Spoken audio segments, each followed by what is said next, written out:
नमस्कार दोस्तों, मैं हूं नवीन पाटीदार और आप देख रहे हैं वॉइस ऑफ एमपी। एक देश एक चुनाव बिल पर आज लोकसभा में वोटिंग की गई। साथ ही अगर बात करें तो लोकसभा में पक्ष में 269 वोट गिरे, साथ ही विरोध में 198 वोट पड़े हैं। वहीं दूसरी तरफ अगर बात करें जिस तरीके से कांग्रेस ने बड़ा आरोप लगाया, कांग्रेस ने कहा कि सरकार के पास 2/3 बहुमत ही नहीं है, तो आखिर इस बिल पर कैसे पास हो सकता है। इसे लेकर अलग अलग तरीके की प्रतिक्रिया जन नेताओं की आ रही है। इस हम बात करें, इस वक्त हमारे साथ मौजूद है पूर्व विधायक और भारतीय जनता पार्टी के प्रदेश प्रवक्ता यशपाल जी। उनसे जानने की कोशिश करेंगे इस बिल को किस तरह के सोचते हैं, आने वाली पार्टियों के लिए कितना अच्छा है और किस तरीके से इसे लेकर कांग्रेस विरोध कर रही है।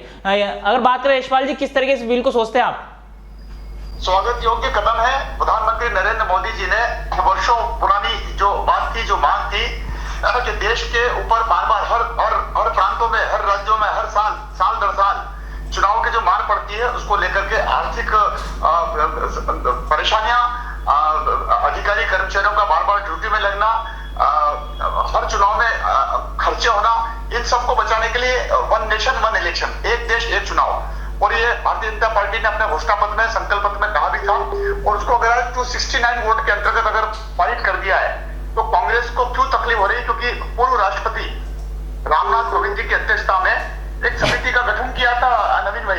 151 दिनों 151 दिनों तक अध्ययन किया समिति ने, रिसर्च किया, 18,600 के लगभग पन्नों की रिपोर्ट प्रस्तुत हुई है और 47 राजनीतिक दलों ने अपने विचार रखे, जिसमें से 32 राजनीतिक दलों ने पक्ष में समर्थन किया। 15 दलों को छोड़कर के 32 दलों ने इसका समर्थन किया है। कांग्रेस तो देखिए हमेशा मीन में निकालकर कांग्रेस ये कहा को भूल रही है कि 1951 से लेकर के 1967 तक एक साथ देश में चुनाव कराए जाते थे, उस चीज को भूल गए। 1999 में विधि आयोग की 79वीं रिपोर्ट अगर आप देखेंगे, उसमें स्पष्ट है कि एक साथ चुनाव होना चाहिए और 2 चरणों में होना चाहिए। अब ये विधि आयोग की रिपोर्ट नहीं मानते हैं, ये लोकसभा में बहुमत से 269 वोट से बिल पारित हो गया, उसको नहीं मानते हैं, और अभी तो ज्वाइंट पार्लियामेंट कमेटी में जाएगा। लोकसभा के बिल के साथ साथ पास होने पर ज्वाइंट पार्लियामेंट कमेटी जाएगा। और अब कांग्रेस के लोगों से पूछिए आप, क्या उस समिति में जिसकी अध्यक्षता पूर्व राष्ट्रपति रामनाथ जी कर रहे थे, क्या कांग्रेस के लोग नहीं थे क्या उसमें? अच्छी कमेटी बनी थी, कमेटी ने अपना काम किया। देखिए, संसाधनों की बचत होगी, सामाजिक तालमेल होगा, आर्थिक विकास में तेजी आएगी। और ये व्यर्थ की जो रैलियां निकलती है, झंडे डंडे बैनर, ईवीएम मशीनें, बार बार आना बार बार जाना, कभी किस राज्य में चुनाव, कभी किस राज्य में चुनाव, चुनाव दर चुनाव, हिंदुस्तान में ऐसा लगता है कि दूसरा कोई काम ही नहीं है, सिर्फ चुनाव ही चुनाव है। और अगर सबको मिलकर के एक देश एक चुनाव यदि बात की जाती है तो क्या दिक्कत है? हमने तो वन नेशन वन राशन किया।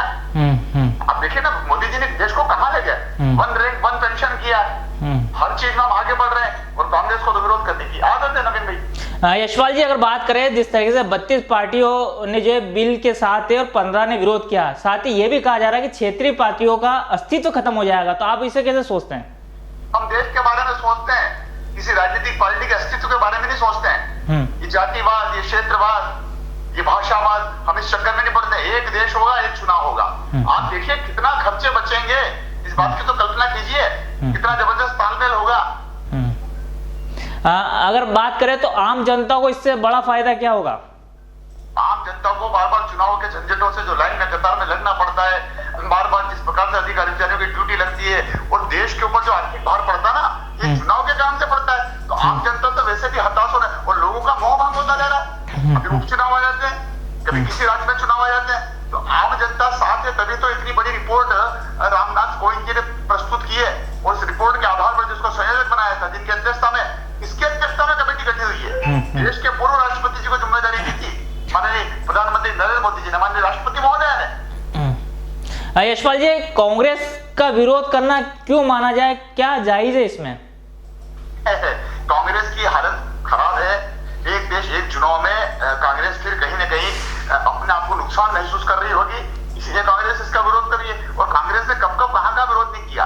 कांग्रेस ने तो धारा 370 का भी विरोध किया, सीए का भी विरोध किया है।